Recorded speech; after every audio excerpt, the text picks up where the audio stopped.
দক্ষিণ প্লাজা শপথ যেটা এটা বিএনপি আপনার এই অভিপ্রায় ব্যক্ত করেছিল। আমার ধারণা সেটা হচ্ছে যেহেতু আমাদের এই সংসদটা একটু ভিন্ন, আমরা জুলাইয়ে ছাত্র জনতার যে আত্মত্যাগ, এই গণ অভ্যুত্থান, অনেক আত্মত্যাগ, অনেক কষ্ট, অনেক বেদনা, অনেক আপনার প্রাণহানি বিনিময়ে আমরা এই সংসদটা পেয়েছি। এই সংসদটা অন্য সব সংসদের চেয়ে একটু ডিফারেন্ট। তো এইটাকে আর তাছাড়া এই সংসদ প্রাঙ্গণে আপনার অনেকগুলো ঐতিহাসিক ঘটনা ঘটেছে। আপনারা জানেন জুলাই ঘোষণা, জুলাই সনদ, এই দুটাকে ঘিরে যে অনুষ্ঠান সেটাও সংসদেই আপনার আয়োজন করা হয়েছিল। নিরাপদ বিনিয়োগ পূর্বাঞ্চলের প্রথম 5 তারকা হোটেলে ছুটি হারমোনি। এই সংসদে সাউথ প্লাজাটা আমাদের কাছে আরও বিভিন্ন কারণে স্মরণীয়। আমাদের প্রয়াত নেত্রী বেগম খালেদা জিয়ার জানাজা হয়েছিল, এটার পাশে জায়গাতে আমাদের যে সবার প্রিয় শহীদ ওসমান হাদির জানাজা হয়েছিল।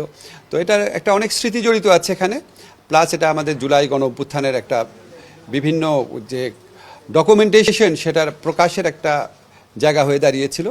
তো এটা সব কিছু বিবেচনা করে ওনারা অভিপ্রায় ব্যক্ত করেছেন, আমরা সেটা অনুযায়ী আয়োজন করছি।